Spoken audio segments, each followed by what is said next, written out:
Hello বন্ধুরা, সবাই কেমন আছেন? আশা করি সবাই অনেক ভালো আছেন। যে যেখান থেকে দেখছেন সবাইকে অসংখ্য ধন্যবাদ জানাই। দেখুন আমি আজকে তৈরি করছি মালাই দুধ চা। সো মালাই আমি আগে এই দুধের সরটা আমি আগে ভালো করে জ্বালিয়ে রেখে দিয়েছি। তারপর আমি দুধ দিয়েছি এবং দুধে দিয়েছি চা, তেজপাতা, এলাচ, দারচিনি দিয়ে আমি সুন্দর করে একদম ফুটিয়ে নিব। দেখুন আপনারা দেখতে থাকুন। এই মালাই চা খেতে কিন্তু দারুণ, একদম খেতে কিন্তু একদম ইয়ামি। সো যখন আপনাদের খারাপ লাগবে বা মাথা ধরবে বা মোড অন্যরকম থাকবে খুবই, তখন আপনারা এই মালাই চা তৈরি করে খেতে পারেন। এটা খেতে কিন্তু একদম দারুণ। সো দেখুন কালারটা কিন্তু চেঞ্জ হয়ে আসছে। আর অবশ্যই চায়ের পরিমাণটা বেশি দিতে হবে, কারণ চায়ের পরিমাণটা একটু বেশি না দিলে কিন্তু এই দেখুন আমি মালাই আগে নামিয়ে নিচ্ছি কাপের ভিতরে।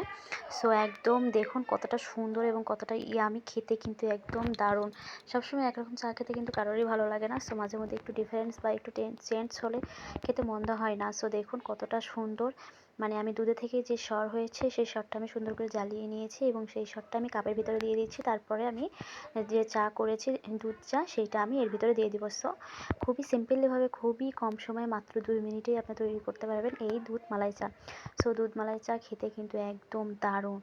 সো আপনারা কিন্তু বাসায় ট্রাই করতে পারেন, খেতে কিন্তু একদম। সো আমার খেতে খুব ইচ্ছে করছিল, সেই জন্য আমি আমার নিজের জন্য 1 কাপ দুধ মালাই চা তৈরি করে নিচ্ছি। খেতে যা মজা এবং যা দারুণ, সো আপনি কল্পনাও করতে পারবেন না। সো আপনারা কিন্তু বাসায় এই দুধ মালাই চা তৈরি করে খেতে পারেন। দেখুন কতটা সুন্দর হয়েছে, আমি আপনাদেরকে দেখানোর চেষ্টা করছি কতটা মজা এবং কতটা ইয়ামি হয়েছে। খেতে কিন্তু একদম একদম 1 কাপ হয়ে এখন একদম দুধ মালাই চা। সো আমার এই দুধ মালাই চা কেমন হয়েছে অবশ্যই কমেন্ট করে জানাবেন, এবং কে কোথায় থেকে দেখছেন অবশ্যই কমেন্ট করে জানাবেন, এবং আমার চ্যানেলটি সাবস্ক্রাইব করতে ভুলবেন না। বন্ধুরা সবাই আমার পাশে থাকবেন, আমিও সবার পাশে থাকবো। সবাই মিলেমিশে আমরা কাজ করে আমরা এগিয়ে যাবো, একে অপরকে সাপোর্ট করবো। কখনোই কারোর প্রতি কোনো হিংসা বিদ্বেষ আমাদের থাকবে না। সো দেখুন চায়ের কালারটা, দুধ মালাই চায়ের কালারটা কতটা জাস্ট ওয়াও এসেছে, কতটা ইয়ামি, এবং দেখুন সর কতটা ভেসে ভেসে আছে।